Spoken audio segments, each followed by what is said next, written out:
Assalamualaikum warahmatullahi wabarakatuh. Seperti biasa saya ingin sampaikan kepada saya oleh malaikat Jibril. Kau ini tidak sah. Sesungguhnya Tuhan tidak memberi sah di dunia.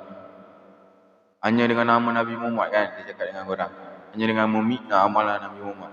Sah itu tidak boleh didirikan. Ya Allah bukan amalan. Ya Allah Tuhan. Dia memang memiliki kuasa. Sampailah keluarkan racun dari badan seseorang yang mati dan hidupkan dia kembali. Ya Allah ada kuasanya.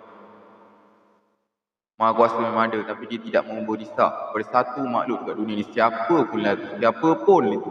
Saya tidak boleh membuka aib yang ada dekat belakang-belakang. Saya cakap dengan orang, saya tak nak buka je, saya bukan nak cakap apa. Sungguhnya yang makhluk pernah hidup sebagai suami isteri sah di dunia kan, hanyalah Nabi Adam di awal saja. Mereka sahaja. Semua selepas mereka kan, yang dapat tu. Yang Ya Allah pilihkan saja yang pernah dapat. Tidak, korang tahu, tidak ada di masa kecuali Nabi Adam. Tidak pernah ada makhluk yang memiliki kahwin sah di dunia.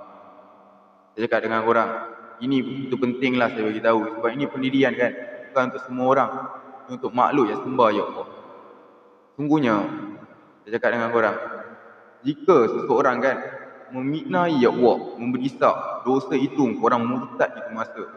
Kerana sah itu boleh didirikan. Korang kalau kata Tuhan itu korang percaya, korang masih didengar di telinga, disedar di mata, semua itu barulah sah itu terdiri. Kebenaran malaikat Jibril beritahu. Sungguhnya itulah begitu sakit. Begitu sakitnya korang ni kata korang percayai Tuhan, tapi tidak sedar tujuan hidupan. Hidupan ada tujuan. Tujuan itu cintai ya Tuhan. Fahaman cinta itu begitu tinggi. Korang cintai untuk hidup single, bukan untuk hidup dengan orang lain. Kata cinta itu kan berbeza daripada Ya Allah. Saya bagi ilmu begini kan, orang mungkin tak faham sangat. Sebab saya cakap kan, perkara ni semua dengan bahasa Nabi Muhammad. Di masa dia kan, kalau dia cakap dengan bahasa saya fahamkan dengan orang. Contoh sekarang Nabi Muhammad kalau fahami bahasa India punya cara dan bagi tahu dekat orang-orang kafir, orang kafir faham, tapi Nabi Muhammad tidak pergi sekolah. Saya cakap dengan orang, bahasa cara Nabi Muhammad dengan cara India lagi satu tu lebih kurang je. Jika dia fahamkan bahasa mereka, sampaikan perkara tu kan. Begitu senang orang nak faham kat dunia. Saya cakap dengan perkara tu, saya boleh bagi tahu, tapi saya tak nak pun bagi tahu. Saya bagi tahu kan tentang malaikat Jibril sampai saya bukan bagi tahu tentang amalan orang lain. Saya bagi tahu tentang malaikat Jibril, iaitu makhluk yang korang rendahkan pakai nama Nabi Muhammad.